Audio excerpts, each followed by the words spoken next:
John Dewey nació en 1859 en Burlington, Estados Unidos.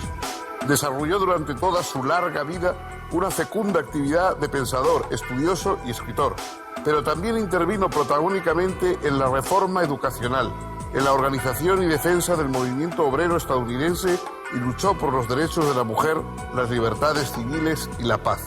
Filosóficamente, presentó una versión propia del pragmatismo dirigido a la reconstrucción de la sociedad en la que le tocó vivir. El filósofo que puso el tema de la educación en el centro de la filosofía contemporánea. Para él, la filosofía no es más que una reflexión sobre la cuestión de la educación. Y todo el contenido verdadero de la filosofía es reflexionar sobre la cuestión de la educación. No es, por supuesto, ni el único ni el primero.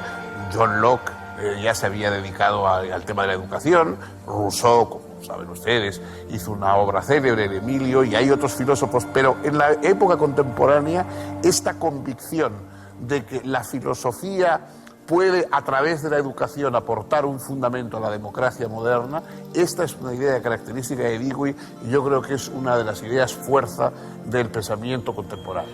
Uno de los propósitos principales de John Dewey fue acabar con esos dualismos tan normales que dicen que va por un lado la ciencia, por otro lado la moral, que por un lado va el conocimiento empírico, experimental, tecnológico y por otro lado el humanismo. Es decir, que en una palabra que por un lado va la teoría y por otro lado la práctica.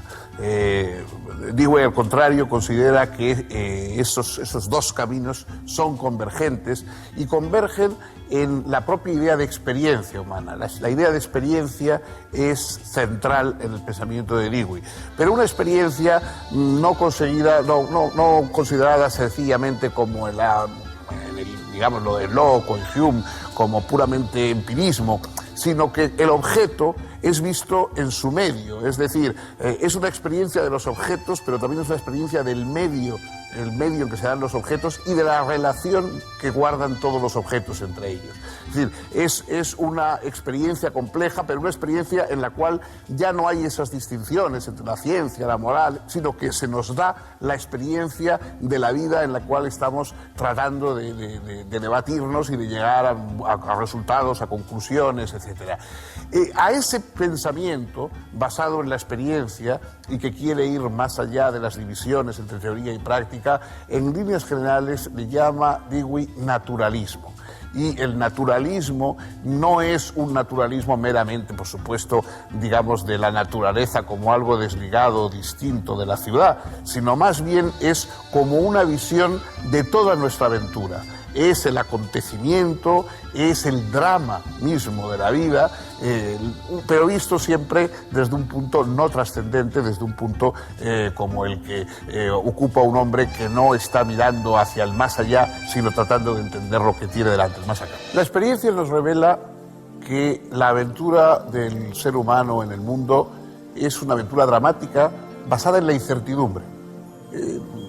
No sabemos a qué atenernos y ese es un problema grave que nos afecta porque estamos acechados por dificultades, por peligros, por necesidades. Entonces, el conocimiento no es un mero saber que contempla desinteresadamente el mundo, sino que pretende sacarnos de la incertidumbre. El conocimiento siempre pretende dominio, es seguridad.